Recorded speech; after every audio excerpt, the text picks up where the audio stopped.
नमस्कार साथियों, मैं आपका अपना आरपी सिंह। आज फिर से हम लोग संख्या पद्धति की श्रृंखला को आगे बढ़ा रहे हैं। इस श्रृंखला में हम लोग अध्ययन करेंगे परिमेय संख्याओं का। परिमेय संख्याएं क्या होती हैं देख लेते हैं। परिमेय संख्याएं, जिनको रेशनल नंबर्स भी कहा जाता है, वे संख्याएं जिनको P/Q के रूप में लिखा जा सकता है, वे परिमेय संख्याएं कहलाती हैं। अब ये P/Q का रूप क्या होगा, आइए परिभाषा समझते हैं।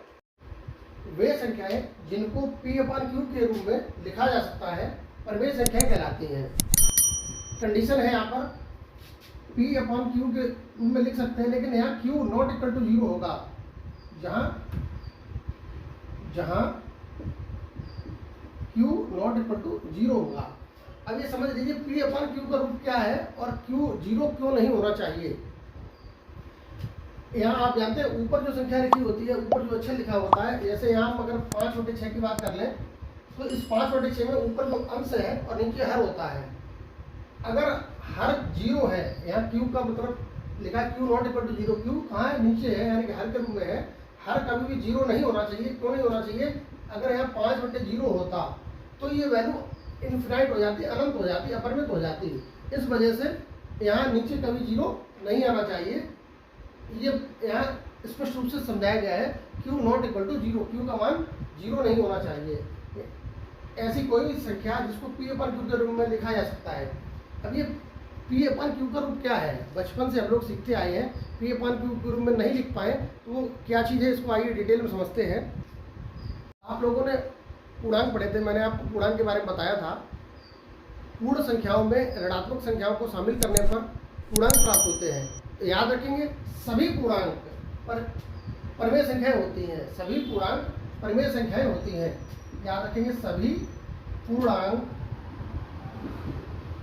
परिमेय संख्याएं होती हैं।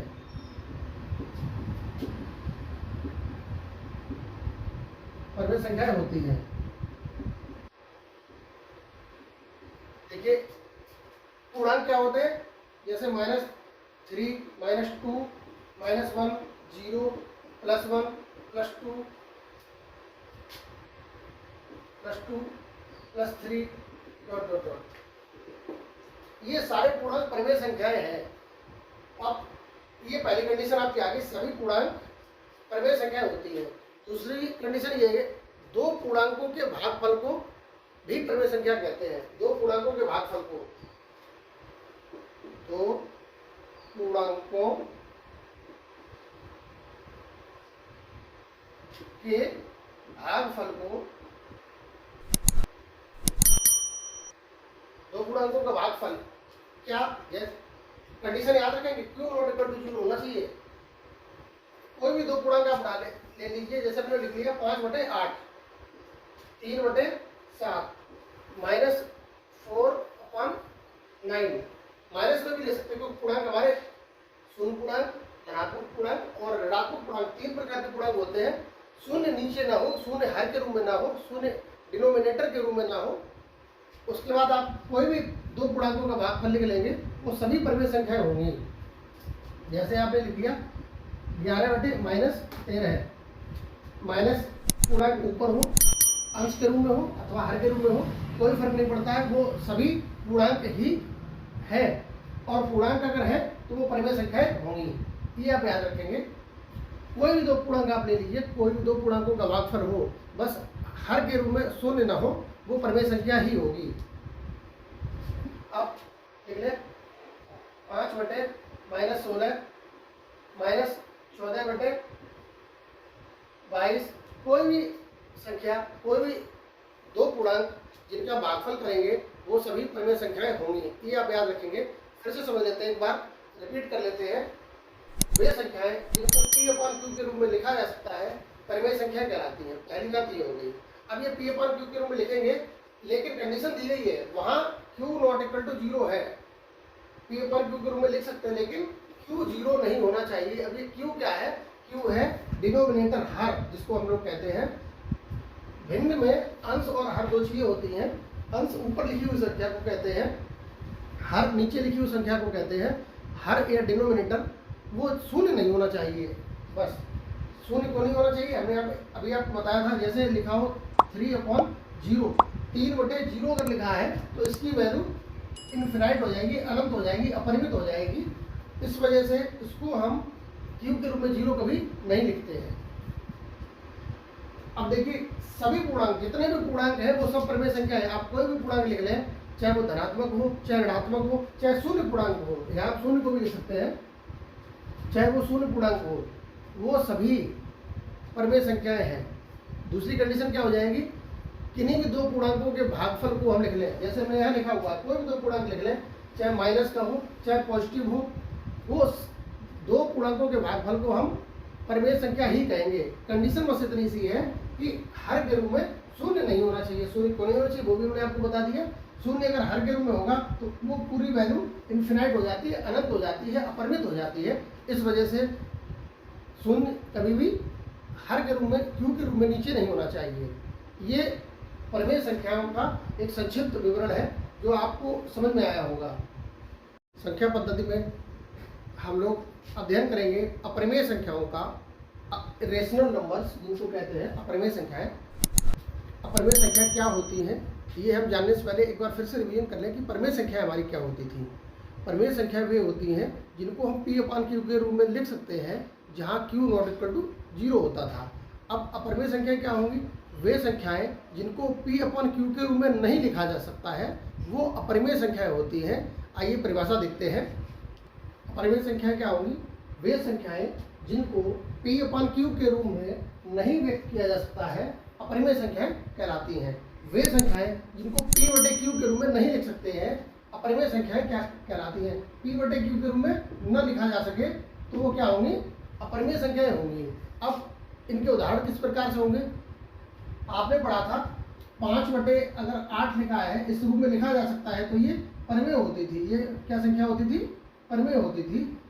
अपरिमेय के उदाहरण क्या होंगे, एग्जाम्पल क्या हो जाएंगे, ऐसी संख्या जिनको भिन्न के रूप में न लिख सके वो क्या होंगी, अपरिमेय संख्या होंगी। यानी कि जो पूर्णांक हमारे हैं वो P और Q के रूप, P और Q क्या होंगे, यहाँ पर P और Q पूर्णांक है। P और Q क्या है, पूर्णांक होते हैं। एग्जाम्पल इनके हो जाएंगे, उदाहरण देख लीजिए। जैसे रूट में आपने 2 लिख लिया तो ये एक अपरिमेय संख्या है। क्यों, क्योंकि √2 का जो मान है वो दशमलव में आएगा, 1.414 होता है, इसलिए ये क्या हो गया, यानी कि हमारी वे संख्याएं जो दशमलव के रूप में लिखी जाती हैं, पूर्णांक पूर्ण रूप से नहीं होती हैं, वो क्या होंगी, वो हमारी अपरिमेय संख्याएं होती हैं। जैसे √3 ले लिया आपने, √3 की वैल्यू 1.732 होती है, 1.732 होती है, ये दशमलव में मान मिल गया तो ये हमारी क्या होगी, अपरिमेय संख्या होगी। अब यहाँ अगर आप √4 जैसे ले लें, मान लीजिए अलग से, √4 की वैल्यू कितनी होती है, 2 होती है। ये 2 क्या है, पूर्णांक है, 2 पूर्णांक है, तो ये क्या होगा, ये परिमेय हो जाएगी, ये परिमेय होगी, अपरिमेय नहीं होगी, हमेशा याद रखेंगे। यानी कि रूट के अंदर पूर्ण वर्ग संख्या अगर है तो वो पूर्णांक के रूप में प्राप्त होगी आपको। जैसे हमने √9 लिखा, मान लीजिए क्या लिखा, √9 लिखा, तो इसकी वैल्यू 3 होती है, और 3 क्या है, ये पूर्णांक है। पूर्णांक अगर है तो वो क्या हो जाएगी, वो परिमेय हो जाएगी। पूर्णांक जो है वो परिमेय संख्याएं होती हैं, पूर्णांक अपरिमेय नहीं होती हैं। अपरिमेय क्या होती है, जिनकी वैल्यू डेसिमल में या दशमलव में प्राप्त होती है वो संख्याएं अपरिमेय संख्याएं होती हैं। यहाँ 3 नहीं होगा, क्या जाएगा, √5 लिख सकते हैं आप, √6 लिख लेंगे, √7 लिख लेंगे, √8 हो जाएगा। √9 नहीं लिखेंगे क्योंकि √9 की वैल्यू कितनी होगी, 3 होगी। 3 एक पूर्णांक है और सभी पूर्णांक परिमेय संख्या होती है, अपरिमेय नहीं होती, ये याद रखिएगा। √9 नहीं होगा, √10 लिख सकते हैं आप यहाँ पर। इस प्रकार रूट के अंदर कोई भी संख्या जो पूर्ण वर्ग नहीं है आप लिख लेंगे तो वो आपकी अपरिमेय संख्या होगी, इरेशनल नंबर होगी, ये याद रखिएगा। और एग्जाम्पल आप लिख ले, थोड़ा बड़ा लिख सकते हैं, जैसे आपने √50 लिख लिया, √58 लिख लिया, ये सभी क्या है, ये सभी अपरिमेय हैं, ये सभी अपरिमेय हैं। अब देखिए इसी के साथ एक संख्या आती है जो बहुत महत्वपूर्ण है, एग्जाम में अक्सर पूछी भी आती है, पाई। पाई आपने नाम सुना होगा, मैथ में पाई का आपने वैल्यू सुनी होगी, पाई इस प्रकार बनती है, जिसको हम लोग 22/7 के रूप में सन्निकट मान के रूप में लिख लेते हैं। अब आप ये सोचेंगे 22 भी पूर्णांक है, 7 भी पूर्णांक है, आपको हमने ही बताया था कि दो पूर्णांकों के भागफल को परिमेय संख्या कहते हैं। दो पूर्णांकों के भागफल को क्या कहते हैं? परिमेय संख्या कहते हैं। लेकिन ये इसकी वैल्यू एग्जैक्ट नहीं है, सन्निकट मान है। ये कैसा मान है? सन्निकट मान है, सन्निकट मान है। इसलिए ये पाई अपरिमेय संख्या है। हमेशा याद रखिए, पाई अपरिमेय है। पाई क्या है? अपरिमेय संख्या होती है। पाई एक अपरिमेय संख्या है, ये आप हमेशा याद रखेंगे। अब पाई का सन्निकट मान 22/7 है, तो पाई की वैल्यू क्या है एग्जैक्ट वो देख सकते हैं आप यहाँ पर। पाई हमने लिखा है 22/7। इस 22 में आप 7 के भाग करेंगे, हम अलग से भाग करके सही से दिखा देते हैं आपको। भाग कीजिए आप, 7 का भाग 22 में देंगे, 7 या 21 हो जाएगा। घटाइए, 2 से 1 बचेगा। अब यहाँ दशमलव लगा लेंगे, 10 हो गया। 7 एकदम 7 आ जाएगा। घटा लीजिए, 10 से 7 क्या 3 बचेगा। दशमलव लगा हुआ 0 बढ़ा लेंगे, 30 हो जाएगा। 7 चौक 28 हो जाएगा। 3.14 आगे भी ऐसी वैल्यू हमको प्राप्त होती रहेगी। तो ये पाई का वास्तविक मान है 3.14। पाई की वास्तविक वैल्यू क्या है? पाई की वास्तविक वैल्यू 3.14 है। पाई 22/7 के रूप में सन्निकट मान है। ये एग्जैक्ट वैल्यू नहीं है। एग्जैक्ट वैल्यू ये होती है। अब ये दशमलव में हमको मान प्राप्त होगा। आपको बताया गया था दशमलव की सभी संख्याएं जो आ रही हैं वो अपरिमेय है, परिमेय नहीं होती है। तो याद रखेंगे, पाई कैसी है? पाई एक अपरिमेय संख्या होती है। अक्सर एग्जाम में पूछा जाता है, कॉम्पिटिटिव एग्जाम्स में ये क्वेश्चन अक्सर मिल जाता है कि आपको दे दिया जाएगा निम्न में से अपरिमेय संख्या बताइए। 4 आप क्वेश्चन दे दिए जाएंगे, वहाँ पाई अक्सर होता है। तो याद रखिए, पाई एक अपरिमेय संख्या है, कोई कंफ्यूजन में रखिए। फिर से एक बार रिवीजन कर लेते हैं। अपरिमेय संख्या क्या थी? रेशनल नंबर्स क्या थे? वे संख्याएं जिनको P/Q के रूप में यानी कि भिन्न के रूप में न लिखा जा सके, वो सभी संख्याएं क्या होंगी? अपरिमेय संख्याएं होंगी। तो हमने आपको उदाहरण भी दे दिए, √2, √3, √5, √6। रूट के अंदर पूर्ण वर्ग संख्या कभी मत लिखना। क्यों? क्योंकि पूर्ण वर्ग संख्या का जब वर्गमूल लेंगे आप तो वो पूर्णांक के रूप में प्राप्त होगा, और सभी पूर्णांक परिमेय संख्या होती है, अपरिमेय नहीं होती है। ये आप हमेशा याद रखेंगे। ये और पाई भी आपको बता दिया, पाई क्या है? पाई एक अपरिमेय संख्या है, ये आप हमेशा याद रखेंगे। इस प्रकार परिमेय और अपरिमेय का जो छोटा सा टॉपिक है वो आपको छोटा सा टॉपिक नहीं है, हमने आपको संक्षिप्त में समझा दिया। टॉपिक बहुत विस्तृत है, इस पर रिसर्च की जा सकती है, इतना बड़ा टॉपिक है। वीडियो को देखने के लिए बहुत बहुत धन्यवाद। अगर आप इस चैनल पर नए हैं तो इस चैनल को सब्सक्राइब जरूर कीजिए। ये मैथ की श्रृंखला बहुत लंबी आने वाली है। प्रत्येक प्रतियोगी परीक्षा के लिए आपको मैथ का जो सिलेबस हज़ारों रुपये फीस कोचिंग में लगती है, फ्री में प्रोवाइड करवाऊंगा। बहुत बहुत धन्यवाद।